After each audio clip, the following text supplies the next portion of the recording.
Well, there were plenty of voices suggesting what I should do in this. Of course, there were quite a lot of voices suggesting that I should go down the leave route.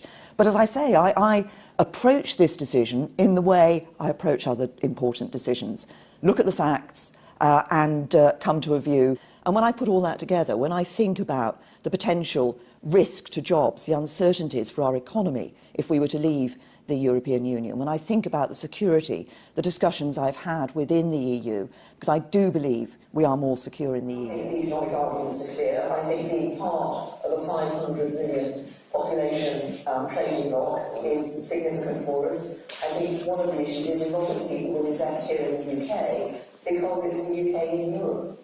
And I think if we were not in Europe, I think there are firms and companies who would be looking to say, do they need actually to develop a mainland Europe presence rather than the UK presence? So I think there are definite benefits for us in economic terms. As I've also mentioned, the benefits that I feel in security terms. But when people are looking at the vote on the 23rd of June, this is not a single issue vote in terms of they need to look, as I have done. What I have done is looked across a range of issues and a range of challenges that the UK will be facing.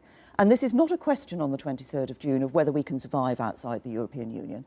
It's a question of what is best for Britain's future.